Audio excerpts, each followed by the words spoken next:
All right, we back on the J&J Show, Power 101, and today we have a special guest with us. You know him as Mr. Griff E. Ev. We call him Mr. Griffin, but you can check out his channel on YouTube, Mr. Griff IEV. Still not sure what that means, but that's what he is.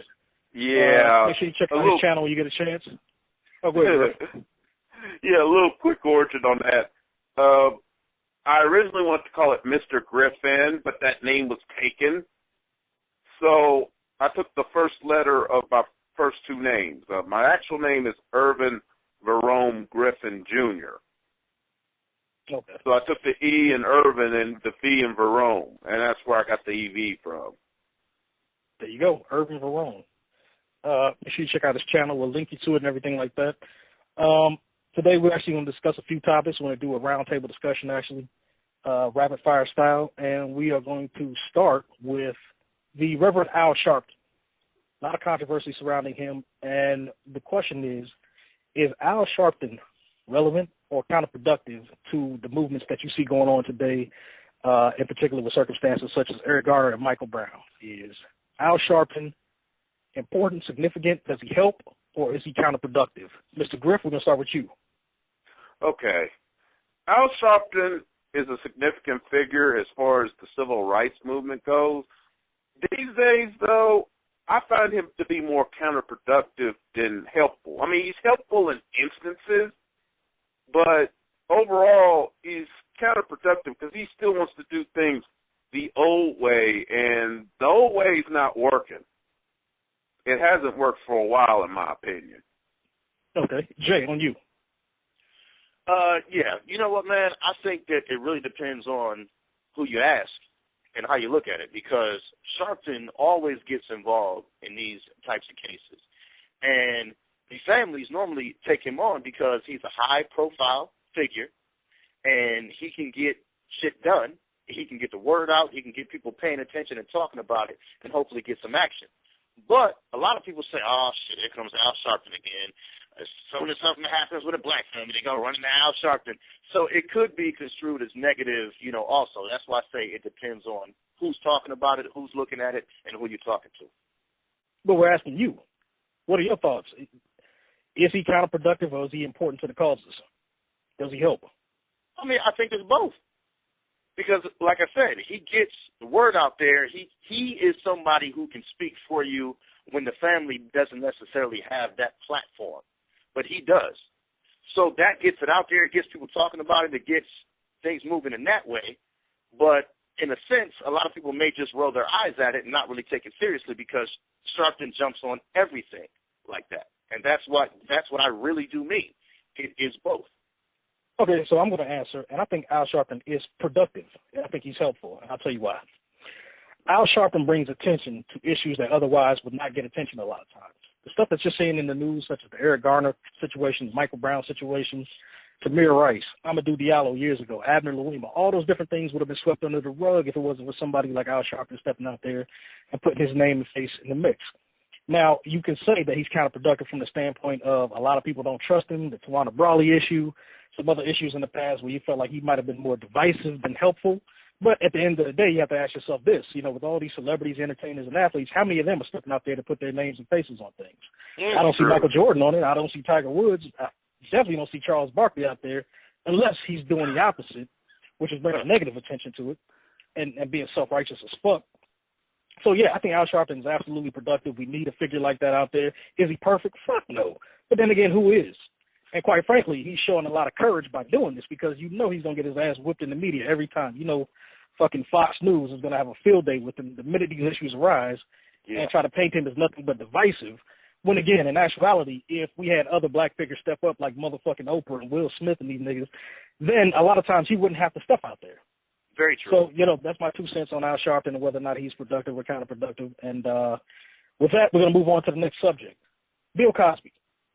Recently, Beverly Johnson, supermodel, we all know who Beverly Johnson is, came out and said that Bill Cosby drugged her in an attempt to molest her or fondle her or something to that effect.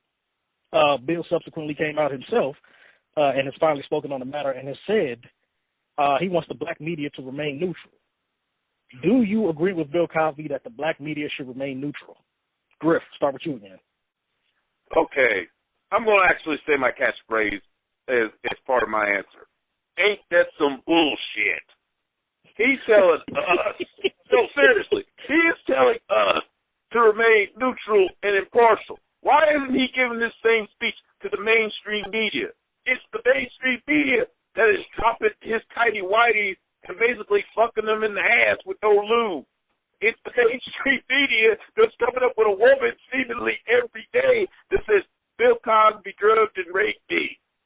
And by the way, on that subject, I don't know if he did it or not. He may very well have done it. My spider sense, so to speak, is telling me this is bullshit. Because, especially the women that came out and said, oh, back in the 60s, he drugged and raped me. Oh, I admired him so much and stuff. I'm like, okay, no black man on the face of this earth is going to get away with raping a white woman. The 60s and 70s, the Cosby Show would have never existed. Because Bill would have got his ass hung up and strung back then. And he was nowhere near the figure that he is now. Nowhere near. People say, oh, he was such a powerful man. Bill Cosby's real power. Yes, he was a known comedian. Yes.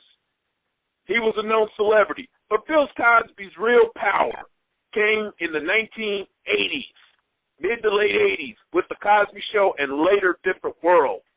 And on top of that, he got that power not so much from those shows, although those shows did help. Those shows, especially the Cosby Show, saved NBC. A lot of people don't remember. NBC was on its ass. It was about to go out of business. Cosby Show pretty much saved it and created what do they call it now? Must-see Thursday? Yeah. Pretty much that show, along with, and I'll give credit where credit's due, that show along with Different World, along with Family Ties, and Cheers, those four shows, Cosby Show especially, but those four shows pretty much saved that network at that time. All right, and, man, Griff, you said a mouthful right there. Again, this is Rapid Fire. Sorry. Rapid Fire, get you. But yeah, Tim telling us. Seconds. But Griff, Griff is a special guest, so we let him go. We let him go for a minute. Griff was shooting a whole bunch of rounds, nigga. Yeah, Griff. Yeah, again, this is Roundtable Rapid Fire. Jay, we're gonna kick it over to you to get your thoughts, man. Hey, listen, man. I've always said it like this: I do not see 20 bitches getting together. Oh, you know what? Whose life can we ruin today? Oh, I know, Bill Cosby. Why the fuck not? And everybody just getting together and decided to create the same fucking lie. I'm just not buying that. Now, granted, some of these bitches do seem kind of suspect, so I'm not going to say that every single one of them is telling the truth, because I don't believe that either. But I do believe this motherfucker did something. And now he's over here, all quiet about the shit. The only thing he actually said was, okay, I think the black media should, stay out of this and stay neutral. Why? Why the fuck should they stay neutral? What, because you're black? And they should just automatically support you or not say anything one way or the other until they have the facts? Everybody has a right to have a fucking opinion. And you sure as hell ain't saying nothing. You ain't coming out and confirming or denying any of these fucking stories. So I think the black media has just as much right as anybody else to come out and say what the fuck they think. And if you feel like they should be one way or the other, then why don't you come out and give us a reason to want to support you? Period. That's what I got to say, man. Fuck it. My thoughts on Bill Cosby and this idea that the black media should remain neutral. Bill Cosby can eat a bowl of dicks, as far as I'm concerned. And I'm gonna tell you why. and I'm gonna tell you why. We've known Bill Cosby for years for being uppity and self-righteous as hell when it's come to black people. Pull your pants up, turn your baseball hat around, speak proper English, raise your kids, do this, do that. Never really acknowledging that a lot of black men are doing just that. Yep. At the same time, this is the same guy who, when Martha Stewart was going through her trial, was there in the courtroom every day, kissing her, hugging her, showing support. But Bill Cosby has never been to the projects. Never saw a video of him down at the projects at the local Y with the black kids, showing them love and support. Bill Cosby's, I won't say his entire life, but a good deal of his later years has been all white. Okay? And you get into some trouble, and all of a sudden, the black media should remain neutral? That's interesting. to me, this is the same shit that happened with Michael Jackson. Michael Jackson lived one of the whitest lives possible for a black man until he got into some shit, until they said he was touching these little boys. Now he's calling on Minister Farrakhan to do speeches and shit with him. Now he's calling on Al Sharpton to stand behind him on the podium while he answers questions. I mean, the same thing with O.J. Simpson. His entire adult life was white until that murder went down. Now all of a sudden, Johnny Cochran is his right-hand man, and he loves black people. You know, this shit, we've seen this time and time and time again. And, you know, interestingly enough, they pull this shit like black people are stupid, like we don't know the fucking difference. Like Bill Cosby comes out and says black media should be neutral, like BET, and everybody will go, you know what? He's right. Let's be neutral all of a sudden. Let's stop reporting the facts and giving our thoughts and just be neutral. Fuck that, Bill. You fucked up, man. And now you got to pay the piper. And quite frankly, these white people are on your ass, and they're going to keep coming for you. And I agree with Jay. I don't think all of these bitches are making up shit. I think some of them are, but there's a good deal of them that are telling the truth, or at least some variation of the truth. Enough so that you are guilty, sir. And that's basically all I have to say about that. On to the next subject. Kobe Bryant surpasses Michael Jordan as number 3 all-time on the NBA's scoring list. So it's Kareem, Karl Malone, then Kobe. Woo! Is Kobe better than Michael Jordan? Griff, again, we're going to start with you. Okay. Despite my personal feelings about Michael Jordan as a person, basketball player, you asked if Kobe Bryant is better than Michael Jordan? Hell no. Is Kobe Bryant near that same level? Yes. Is he better? Hell no. Jordan is still better in my opinion. 6 championships, both of them 3-peats, has a record with the Chicago Bulls, 72-10. The best record ever, as far as I know, still stands.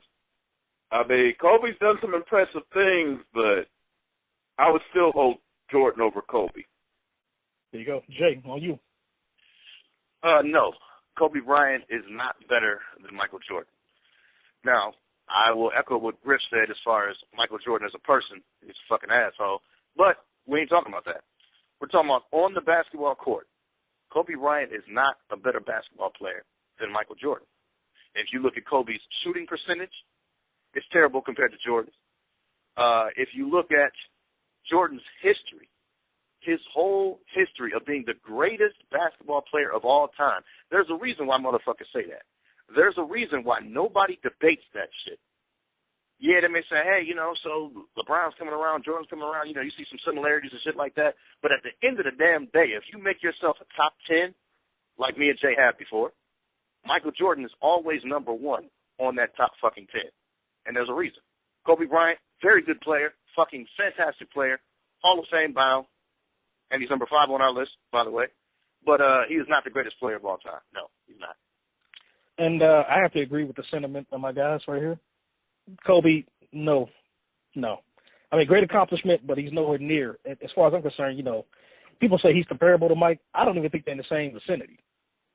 And I say that because of some of the same reasons that Jay just pointed out. His shooting percentage, the fact that it took him so much longer to get there, about 4 or 5 seasons worth of games to get there. You know, the fact that he only has 5 championships versus Jordan's 6. I take into account the fact that Jordan basically scored at will. I mean, when Jordan was playing, there was no amount of defense in the world that could stop him from scoring the way he wanted to. I'm talking about double teams, triple teams, putting big men on him. No matter what you did, Jordan was just unstoppable.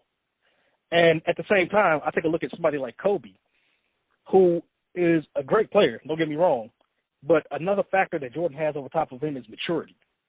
You know, even when Jordan first came into the league, you felt like you were looking at a veteran. With Kobe, it took a while for him to grow up. And even now, you see those glimpses of immaturity in his character and the way he plays the game. I also agree that Jordan was a fucking asshole when he played ball, on and off the court in some ways. But again, Jordan had enough skill, talent, and just overall respect for the game of basketball that him being a dickhead meant a whole lot of nothing. Whereas in Kobe doesn't command that same kind of respect. So, again, you know, Kobe, great accomplishment. You're number 3 all time. Maybe 50 years from now, nobody will look back at how he got there, why he got there, why Jordan wasn't there, or why Jordan wasn't the top scorer of all time, because I believe Jordan could have easily took Kareem if he stuck around. So, yeah, maybe 50 years from now, nobody will give a fuck why or not, but we're here in the now, and Kobe, you're just not there, man. Jordan, greatest player of all time. It's just that plain and simple.